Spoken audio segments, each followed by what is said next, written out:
Akoma FM 87.9 Kumasi. Kwame Entry. I think he's part of those who graduated from the law. Okay. Kwame Entry Esquire, good morning. Good morning, senior. Now, baby Aboko there. Adam Boko. Adam Abrunsiate. Mammy, congratulate you now. Are they after being called to the Baminya and Unin Como? Oh, media show, media 2022. Oh, really? 11 for Namkahon last year. 11th November 2022 for Namkahon. That's great. That's great. That's great. That's great. That's great. You demand oh, that's you demand kakra. That's it. So you have your number now. Yes, sir. Oh, that's great. Senior, another pay and come the various runabout intersections Oforikrom before drivers, police, everything. The lawlessness are echo so your runabout intersections. Oforikrom Anloga Junction happens to be a typical, volatile and notorious place. Everything echo so the recent aspect of the debate accident is here. You are in charge. Have you lost control? And what is going on? Discussions to make and I think it's very good for us. I mean, this is what society needs. Much education, signposting, I agree with him. There has to be signposts in it. Back to the question you asked. Intersections, particular movements, any activities just over in most of the intersections, we do not police for because light needs to the indiscipline among us. I am too much. You do the light needs to not obia within a twinkle of an eye, not intersection meaning block. And for that matter, mostly are not police for light needs to be or take over. And unfortunately, we do the Anloga Junction there. My discussions with the urban roadsman, it happens to be the most heavily trafficked area, vehicular traffic area. Because Akoma, Kamia is the hottest area. Now, so police won't be now, community police regional, municipal security guards regional. So Nanko for tone your man walk wine. A bit quine virtually as a or yat na quine one tata. A quine so yantina quine. You track them, yet the car chumko. But there are people that is where they do their business. Unfortunately, if you have the security enforcement agencies, police for community police for municipal guards. Mona yedin royal shamans are more enforcing by Nesse Motihona we happen. Then near consign. Because as any ACA, seriously speaking, Yamian Fafia, a dear car you buy, you should think the other day, in Sikua. Anything at all could have happened. Anything at all could have happened. Now, when say, Sani Pokumi and Zami born with me, police force, specifically the MTTD for any community police for any municipal card. More much minister, more train here. Municipal chief executive and coordinating director and the barber enforce law no when indeed you have the mandate to enforce the law around these areas. I agree with you that the kind of indiscipline there is no good.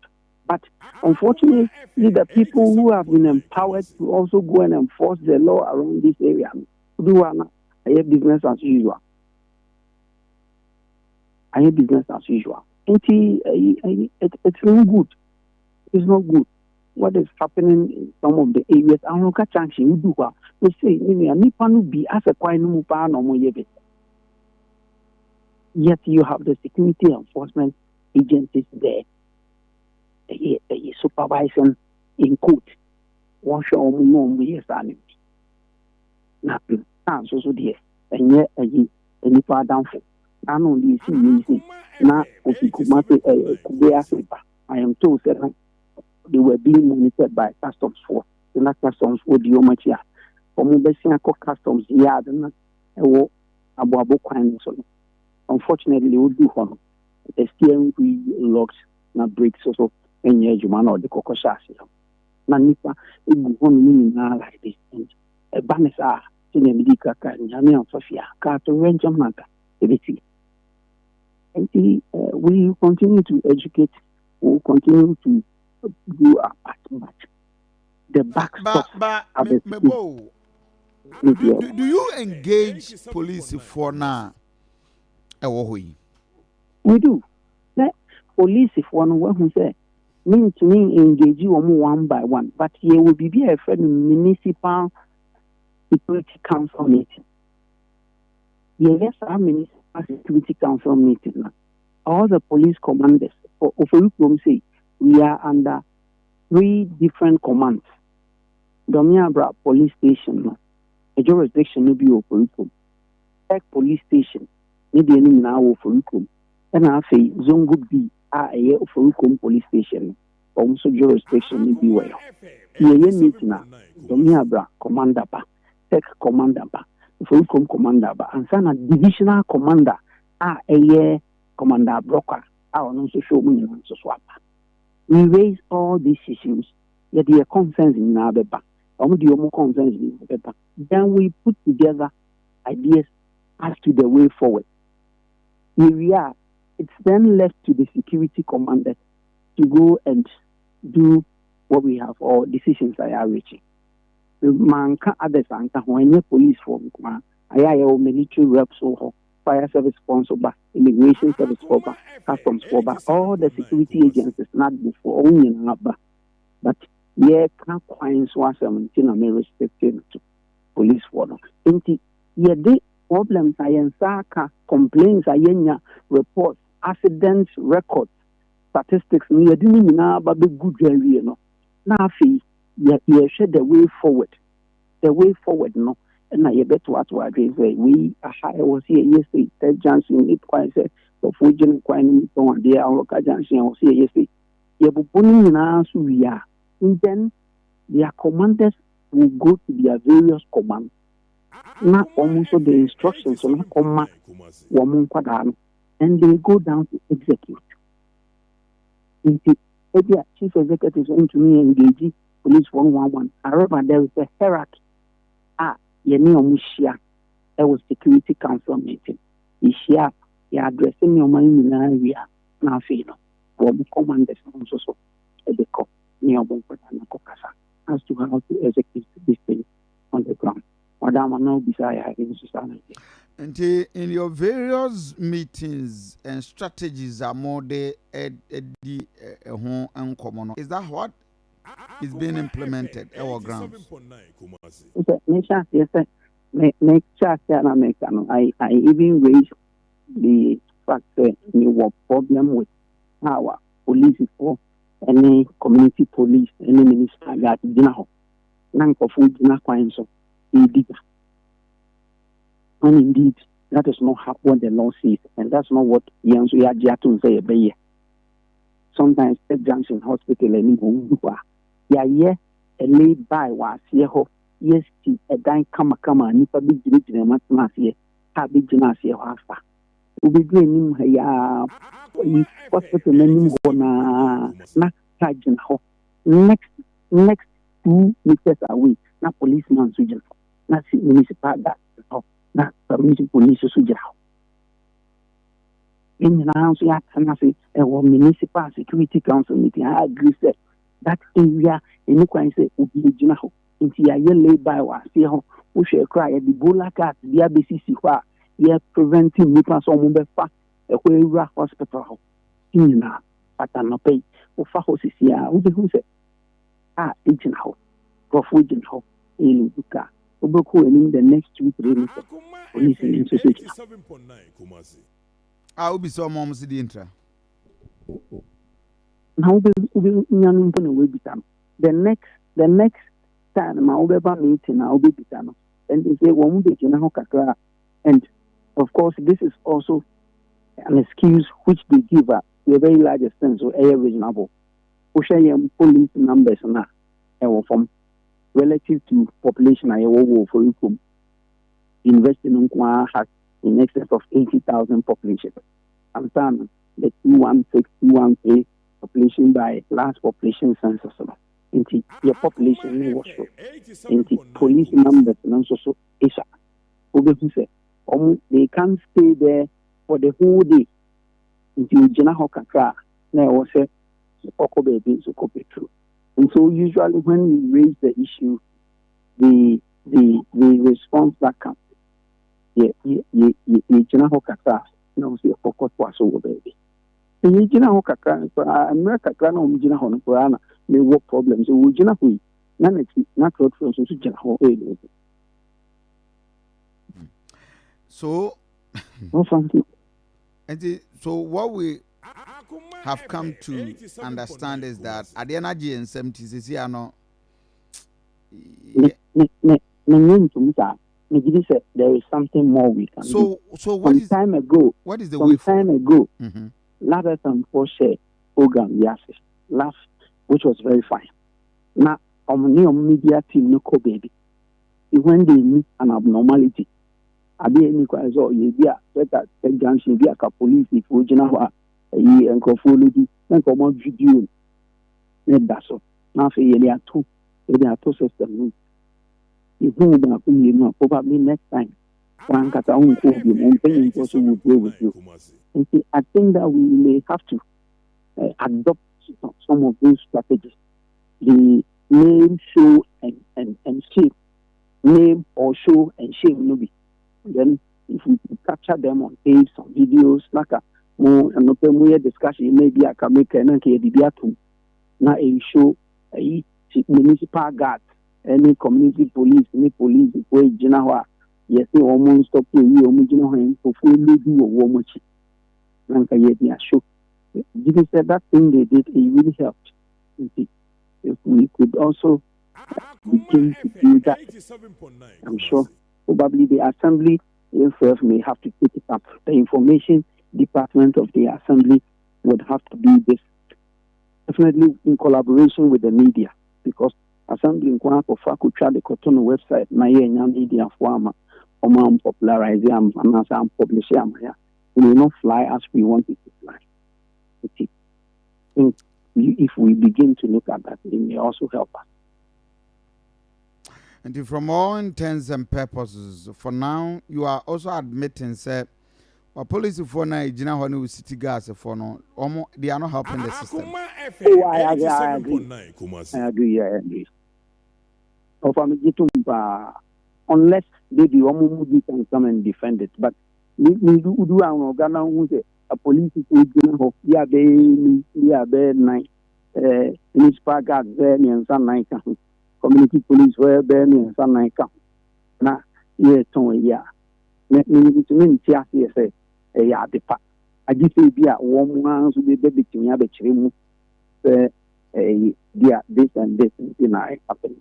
Yes, further discussions, I hear you, Mr.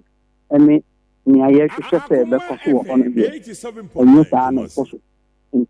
I will agree with that assertion, say they are not helping. You know, I drink that. Kana a problem no as at run that so what is the arrangement? And na me call hona or muzimu mano.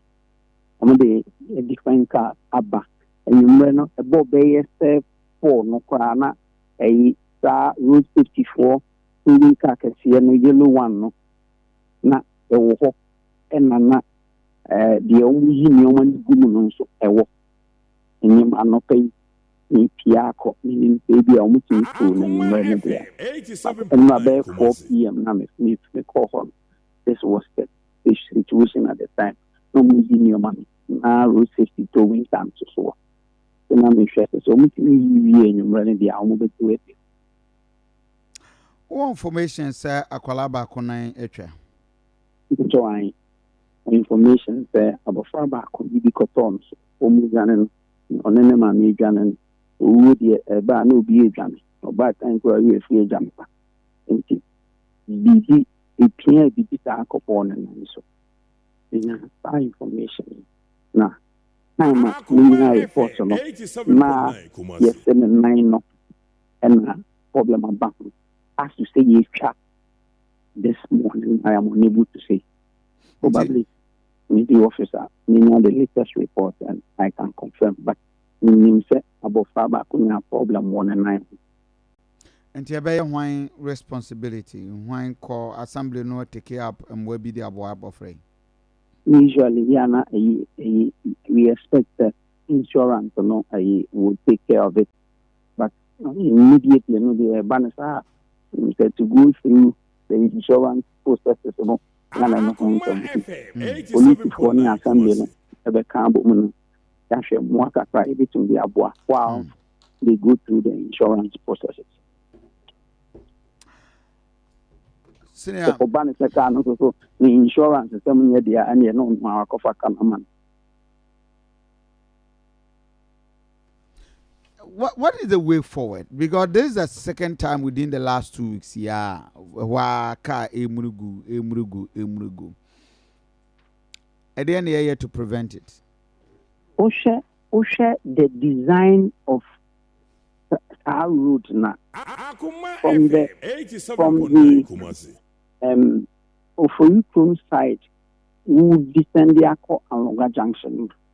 When we say, oh, Ben, there's a slope, and yes, so steep, but can we do back? A yana, open slope, now, unfortunately, so most of these long vehicles, yana, as was on your money ban. Meaning, say a poor maintenance culture, say a news, usually we don't say then they have issues with their braking system. And I have been a witness to an incident but Oforikrom Stanley Junction or Bonabay, the police quickly had to stop all cars to make way for him. And yes, I mean him say and also so one junket at the to rent some for Beba. Inti almost Sunday from the police from the Oforikrom airbound Anloga Junction Hall. I am at a slope ninety a ma a and almost the medical camp. Woman load no cases are I am no braking system no so I ask them. But Nankayina, Kanino Nankayina, neither the then interchange that had been proposed. And now we knew this was going to resolve. We have had discussions over it severally.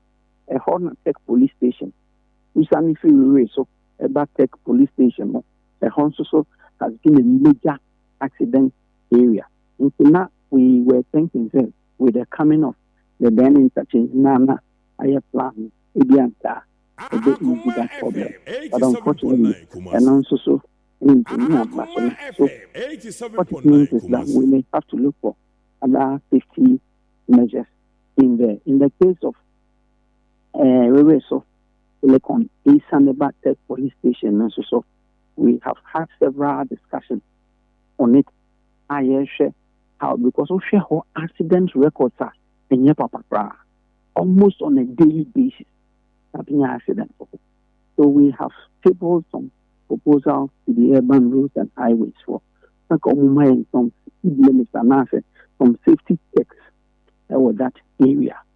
The first meeting was the outcome was that immediately no any safety measures because the road was planned in such a way that and then on the traffic circles and only year fiho at the traffic light number they think that they could check things.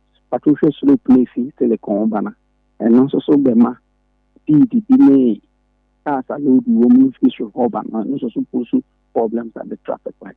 We have asked that they should introduce some safety checks in there. I had the proposal I got to highways a bound road for any within the form of the point to check some of the Akoma FM 87.9 Kumasi. Senior, Mamena was out of pay. Baby near best. But my worry is that we have failed our people, we are failing everybody because I said you look helpless. I said a neck also, BBI also, but assembly and everybody will be intimate. Can we say you failed? For me, I will say on our part, the role we have to play as an assembly, we have. However, as I said, when you have the security enforcing agencies, especially those traffic management, special monitor, now Jina Hop, now Oshe, now Quinshadi, a beba, Quinshadi, a bit to me about time beer. Name Niana, a was anxious, and no yen say, import a bar, the risk that a pose to Nipa and property. Ye to minimize that. Yes, you say one can shut up. You say, yeah, Fabi, one year maintenance ye or back in breaking it at Yapaso. Those ones, if you put you in a car, if you book in ever, in breaking your neighbor Yafaso, you can't prevent it. However, we was all preventing the risk that such accidents, it poses to your people and to property. And no dear, you have control over it. Can now if you book in about 1 year, on year the maintenance and the breaking year, the steering wheel and no dear. You don't have control over it because of ever become just within 15 minutes then over for municipality. Into your control over it, However, one question, what measures are you putting in place to reduce the impact of accidents on the people in your municipality and property in your municipality? Security, those traffic management officers now work on. I disagree with their performance because we don't know how many petty have. We don't know how now we on Yoma. We don't know how nobody a utility requirement hotel. And you are supposed to enforce traffic regulation. I think they have not helped us. Madam. We see near say the break I say unto mean to me break now where they can't caution police and me too. This is a blatant disregard for simple security cautioning. So police in now make or share driver many 2 years no more identify no mrebian in ni. So you see and we say no a wabedu one channel for your road safety for towing vehicle. The NC a coin say me break that thing 1 year no the other. And a young fact doing time I want you to win Kanaka. This is something we could have easily done to prevent destruction to life and property. So, you are a traffic management officer, and a driver needing a car do, and not send a car no break. I say, was it too young? We municipal executive, municipal coordinating director, journalist, ultimate studio, Yejuma. Won't you know, yes, Ejuma in Mao as a police officer? So, we now driver do or not say, Neta break. I say, was it too young? 2 years ago, they are baby. Into Ejuma, as traffic management officer. We enforce the law in traffic. Why are they a ball man for them? Why are they how? Okay. We will end the discussion. Thank you. JB, Evans, I think no one. Akoma FM 87.9 Kumasi.